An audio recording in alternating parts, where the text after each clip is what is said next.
Hey everybody, today Rahdo runs through yet more corrections. Sorry everybody, I just looked this morning and I realized I hadn't done one of these for almost a month, and it's not like I've stopped making mistakes. I've still made plenty. So let's go on ahead and set the record straight. And again, as always, I'm not going to be talking about just the dumb little goofs like division errors or whatnot. These are the moments in my videos when I've fundamentally gotten some kind of rule wrong, and it might be misleading to you if you're using these videos to try and learn the game. So let's go. Just working from most recent backwards, Assault on Doomrock, which is a very, very cool game I just did this week. The designer, after I put the video up, pointed out to me that I played the exposed marker, which I think is called recurse or something like that. I played that wrong. I used it to take all the blank exposed markers out of the pool for the current fight, but that's not the way it works. It's much more meaningful. What happens is any currently exposed blank marker gets removed from the game for the rest of the game. So the more of those that pop up, the more likely you are to find exposure really hurting both you and the bad guy. So that's a big difference, and I didn't play long enough for it to really make that much of a difference anyway.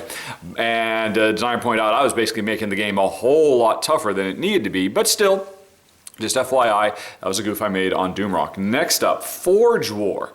A couple little things. One, every time you play an instant card, one of the ones that just gives you an immediate ability, those cards get removed from the game. They do not go into the discard pile. That's very, very important because later in the game, you'll often find yourself getting lots of abilities to pull stuff out of the discard pile and use them again. And all those instants are very powerful, and they should only ever be used once. So FYI, I should not have just discarded them. I should have trashed them instead. And what was the other one? In the extended video, I spent a fair bit of time making sure that the upcoming bonus that was at the end of the, when I hit the fourth round, there was going to be a bonus about having a certain number of miners in the mine, or mine foreman. And what was it? Right, in the video I said you had to have, the bonus was for 3 foremen, and I said you had to have 3 or more. You have to have 3 exactly, and that makes it a much trickier thing to pull off, because if you have too many, you don't get the bonus. If you have too few, you don't get the bonus. And in fact, in that video, Jen, when we got there, she had 4, so she should not have gotten the bonus. So just FYI on that. Okay, next up, 7 Wonders. Okay, a couple things here. One, from the Leaders expansion, the leader that Jen had, which I pronounced incorrectly, let's see if I get it right this time, Hatshepsut, I got a couple things wrong with that. One, it's a lady, not a dude. That's Queen Hatshepsut, not King, as I incorrectly said, although, I don't know, the card's a little androgynous. I think it could have gone either way, but, so, sorry, Miss Hatshepsut. I did not recognize you for the lovely lady you were. But more importantly, I got that ability slightly wrong. I misread it as being basically a discount. Whenever you buy resources from your neighbors to the left or the right, it's just a discount on how much you have to pay. No, it's not that. You still go on ahead and you pay the full price, but with her, having her power, after you've paid the full price, you get a kind of a refund back. So, and that has a much bigger impact because you still have to have the money to be able to pay, and that money, that full money, still goes to your opponent. So, FYI, I got her wrong. And then also, now this is probably a bigger thing. I have to admit, I didn't realize this at all. Jen and I, we've been playing 7 Wonders wrong for years. Although, I don't know, I think we probably still prefer to play it wrong the way we play. And it is this, that when everybody is revealing their cards at the same time, to determine what's going to happen, in the video, I pointed out a moment where when I revealed a card, Jen then changed her mind. Originally, she was thinking she was going to trash the card, but then she decided to build it instead, or vice versa. I don't remember what it was. And the thing is, you can't change your mind. When you reveal your card, at the same time, you reveal whether you're going to build it or whether you're going to trash it. And you cannot change your mind based on what you see your opponents doing. And that makes sense. I totally get it, because yeah, I imagine with a lot of players you get into a situation where, well, wait a minute, who reveals first and all that? It would slow the game down. So that's totally wrong. You make your choice and you stick to it, even if the flop doesn't go your way. C'est la vie. Like I said, me and Jen, we tend to play very friendly though, and so I don't know that we would want to play that way. So, but anyway, FYI, got that bit wrong. Oops. Okay, Eminent Domain. Oh, this was dumb. And quite frankly, strictly speaking, I did not make a rules error here, but it was so stupid, I think it probably is worth pointing out. In that run through, Jen had the starting technology of Fertile Planet that gave her a lot of starting stats.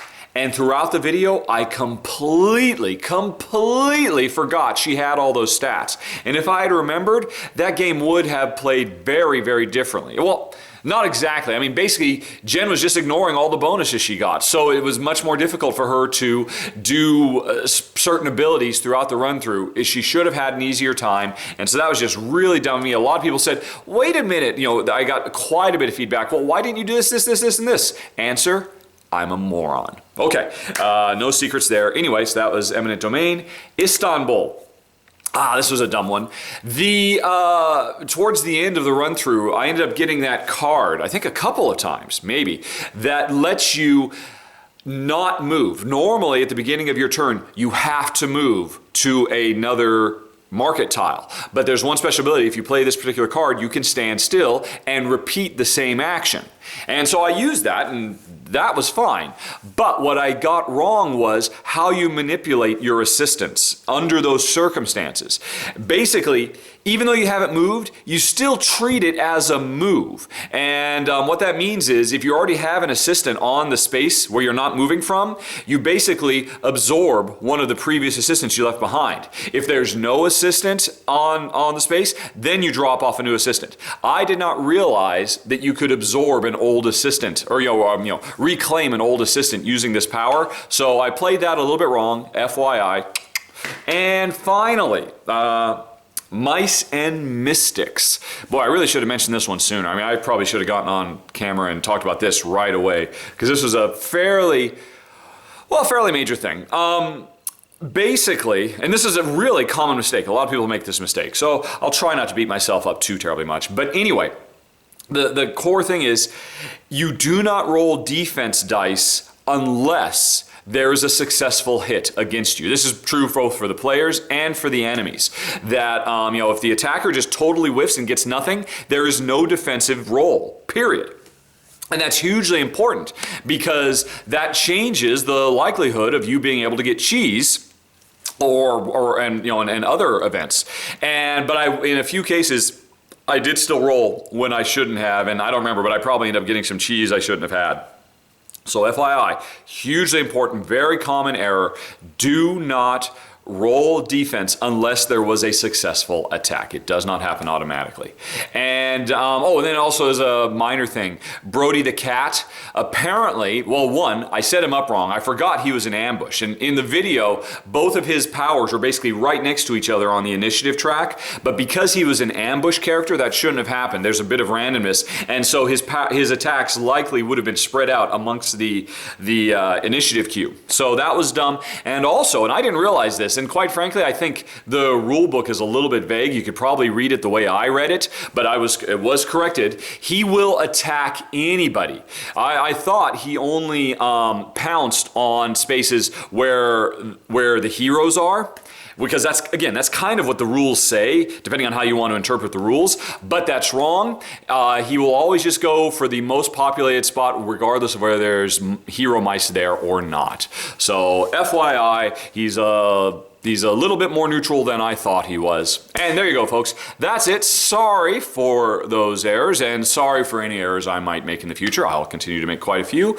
I'll try to get back on the wagon and get these out a little bit more regularly. Sorry I took a whole month off. I was just really shocked.